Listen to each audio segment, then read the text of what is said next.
আসসালামু আলাইকুম, সবাই কেমন আছো? আশা করি সবাই অনেক বেশি ভালো আছো।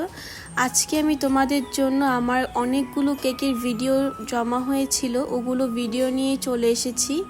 এগুলো কোনো মেক করা ভিডিও না, জাস্ট এমনি ফুটেজ নিয়ে রেখেছিলাম, ওগুলাই তোমাদের সাথে শেয়ার করছি যে কেকের ডিজাইনগুলো কেমন হয়ে থাকে। এটা একটা স্ট্রবেরি ফ্লেভারের কেক। আমাদের পেজে কিন্তু এখন তোমরা স্ট্রবেরি ফ্লেভারটা অ্যাভেলেবেল পেয়ে যাবে। এই কেকটা আমার কাছে অনেক পছন্দ হয়েছে। এটি একটা বাটারফ্লাই থিম কেক। বাটারফ্লাই কেকগুলো আমার কাছে অনেক বেশি পছন্দ হয়ে থাকে।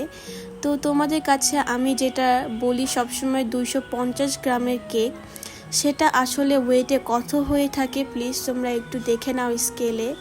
এটা প্রায় 500 গ্রাম হয়ে থাকে, মানে 1 পাউন্ড হয়ে থাকে, কিন্তু আমি তোমাদের কাছে মাত্র হাফ পাউন্ডের পেমেন্ট নিয়ে থাকি। এটাও একটা 250 গ্রামের কেক, আমি অর্ডার কনফার্ম করেছিলাম, বাট এটাও তোমার 400 গ্রাম প্লাস হয়ে গিয়েছে। তো আসলে তোমরা যারা ভাবো যে হোমমেড কেকগুলো খুবই কম থাকে, বাট না, আসলে মাপলে বোঝা যায় স্কেল করলে যে কতটুক থাকে। তো আজকের ভিডিওটা এই পর্যন্তই, আবার কোনো নতুন ভিডিও নিয়ে হাজির হয়ে যাব। আল্লাহ হাফেজ, বাই।